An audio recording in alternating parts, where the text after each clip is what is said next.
आज मैं आपको एक ऐसी स्टोरी सुनाता हूं जिसे मुझे मेरे पापा ने आज से 10 साल पहले सुनाया था। और मैं दावे से एक बात कह सकता हूं, अगर इस स्टोरी से जो आपको सीख मिलेगी उसे आपने अपने जीवन में इंप्लीमेंट कर लिया तो आपका जीवन बहुत सुनहरा हो सकता है। एक बार एक राजा था, उसकी एक बेटी थी। उसे अपनी बेटी की शादी करनी थी, लेकिन उसकी कंडीशन थी कि मैं अपनी बेटी की किसी रजवाड़े खानदान में शादी नहीं करना चाहता, मैं एक नॉर्मल परिवार में मेरी बेटी की शादी करना चाहता हूँ। लेकिन उसकी भी एक कंडीशन थी कि मैं अपनी बेटी की उसके घर पे शादी करूँगा जिसके घर पे 100 रुपये होंगे। तो उस समय 100 रुपये बहुत बड़ी चीज़ होती थी।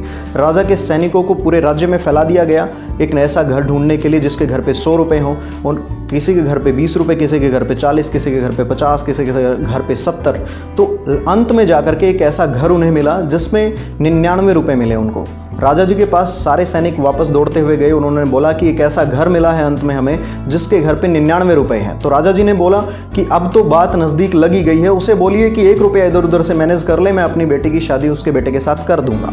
तो वो सभी सैनिक उसके घर पे जाते हैं, उस व्यक्ति को जाकर के कहते हैं 1 रुपया इधर उधर से मैनेज कर लीजिए, राजा जी आपकी खुद की बेटी की शादी आपके बेटे के साथ कर देंगे। तो उस व्यक्ति ने एक जवाब दिया। उस व्यक्ति ने कहा कि नहीं भाई साहब, मेरा किसी के साथ कोई व्यवहार नहीं है। तो जब सारे सैनिक राजा जी के पास पहुंचे तो उन्होंने बोला कि राजा जी, उस व्यक्ति ने कहा है कि मेरा किसी के साथ कोई व्यवहार नहीं है, मैं 1 रुपया भी इधर उधर से मैनेज नहीं कर सकता। तो राजा जी ने बोला मैं अपनी बेटी की शादी इस घर में नहीं करूंगा, आप दोबारा से सर्च अभियान जारी रखें। तो सारे सैनिक दोबारा से फील्ड में चले गए और काफ़ी अरसा बीत जाने के बाद उन्हें एक ऐसा घर मिलता है जिसके घर पे जाकर के वो पूछते हैं कि कितने रुपए आपके घर पे हैं। वो बोला कि आपको क्या काम है। कहते राजा जी अपनी बेटी की शादी उसके घर पे करना चाहते हैं जिसके घर पे 100 रुपये हों, तो बताइए आपके घर पे कितने रुपए हैं। तो उस व्यक्ति ने एक जवाब दिया जिसको सुनकर सारे के सारे लोग दंग रह गए।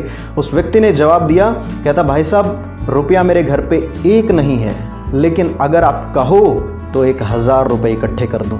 मेरा व्यवहार ऐसा है मेरे समाज में। और जब सारे सैनिकों ने मिल करके राजा जी को ये बात बताई तो राजा जी ने बड़े हर्ष से एक बात कही कि मैं मेरी बेटी की शादी उस घर में करूँगा जो व्यक्ति इतना कॉन्फिडेंस रखता है कि रुपया एक नहीं है और मजबूरी आने पे 1000 इकट्ठा कर सकता है। इट मीन्स वो व्यक्ति सामाजिक व्यक्ति है।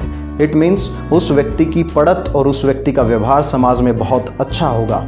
तो जीवन में इस स्टोरी से हमें ये सीखने को मिलता है, अगर आपका व्यवहार जिंदा है तो पैसा आपके जेब में 1 भी रुपया ना हो, आपका कॉन्फिडेंस हमेशा आसमान को छूने वाला रहेगा दोस्त। इसलिए अपना व्यवहार हमेशा बचा के रखें, बना के रखें। व्यवहार खराब हो जाए तो आप चाहे करोड़पति भी क्यों ना बन जाएं एक दिन, समाज में आप अपनी इज्जत कभी भी नहीं बना सकेंगे।